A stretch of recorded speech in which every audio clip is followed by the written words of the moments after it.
আমাদের মাননীয় প্রধানমন্ত্রী জনাব তারেক রহমান আগামীকাল উপস্থিত হবেন এই ঢাকা বিশ্ববিদ্যালয় ক্যাম্পাস পরিদর্শনে। তো আমাদের যারা ছাত্র নেতারা, এদের আবেগের জায়গা হচ্ছে শাহবাগ। আমরা কিন্তু এই জায়গায় কখনো মবের জন্য আমরা পছন্দ না, আমাদের পছন্দ হচ্ছে ঢাকা শহরের প্রাণকেন্দ্র হচ্ছে শাহবাগ। তো এই শাহবাগ এলাকায় যখন আমাদের মাননীয় প্রধানমন্ত্রী আসবেন, তো এইটা স্বাভাবিক বিষয়, আমাদের সকলের মধ্যে আনন্দ বিরাজ করছে। আজকে আপনি দেখবেন যে ঔষধি বৃক্ষের আজকে যে কর্মসূচি ছাত্রদল নেতৃবৃন্দ নিয়েছে, শপথ গ্রহণের পরে 85তম দিনে পদার্পণ করবেন আগামীকাল আমাদের মাননীয় প্রধানমন্ত্রী।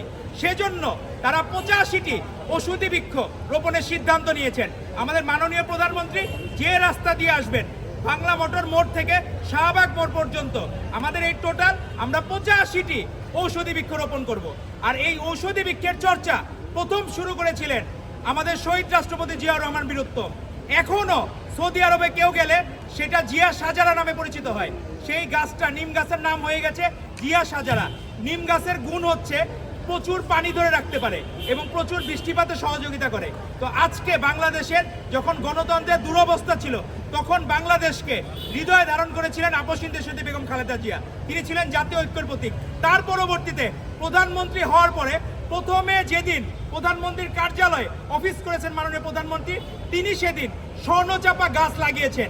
সেটি একটি গুরুত্বপূর্ণ ঔষধি বৃক্ষ। তো আমরা যে এই চর্চা, ভালোর চর্চা সবসময় শহীদ রাষ্ট্রপতি জিয়াউর রহমান বীরুত্তম থেকে আমাদের আপসহীন দেশনেত্রী বেগম খালেদা জিয়া, এখন তারেক রহমান সেই ধারা অব্যাহত রেখেছেন। কিন্তু তারপরেও আপনারা দেখবেন ছাত্রদল যখন এই ঔষধি বৃক্ষ রোপণ করে, তখন জামাত শিবিররা তখন বিশ্ব বৃক্ষ রোপণ করে। তারা যখন বট বাহিনী বিভিন্ন জায়গায় অনলাইনে দেখবেন সে বিশেষ সরাসরি তারা সংসদে যেমন মব করে, পাশাপাশি বিষ বৃক্ষ রোপণ করে।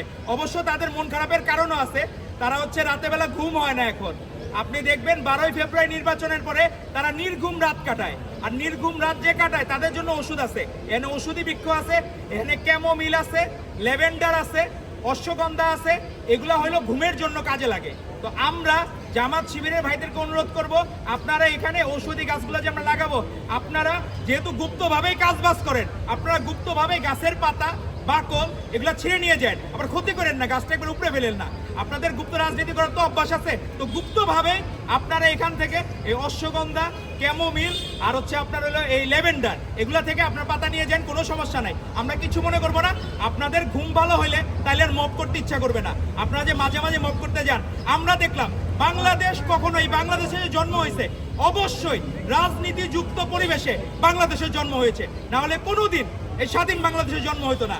এখানে প্রত্যেকটা মানুষ রাজনৈতিকভাবে সচেতন। 24-এর গণ অভ্যুত্থানে প্রত্যেকটা মা বোন যারা গৃহিণী ছিল, আমার মা বোনেরা ছিল, প্রত্যেকেই রাজনৈতিকভাবে সচেতন ছিল বলেই আজকে আমরা সফল হয়েছি, এই বাংলাদেশ পেয়েছি।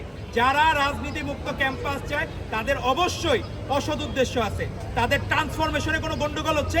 তারা ছাত্রলীগ করে এসে মাঝে বৈষম্য বিরোধী করে এখন তারা শিবিরের খাতায় নাম লেখাচ্ছে। তো এই যে গুপ্ত রাজনীতির চর্চা, তাদের তো চর্চা বন্ধ হয়ে যাবে, কারণ যেখানে রাজনীতি মুক্ত ক্যাম্পাস থাকবে সেখানে স্বর্গরাজ্যে থাকবে হলো এই শিবিররা। সেটা কোনোদিন সম্ভব না। বাংলাদেশের সবচেয়ে জনপ্রিয় রাজনৈতিক ছাত্র সংগঠন হচ্ছে বাংলাদেশ জাতীয়তাবাদী ছাত্রদল।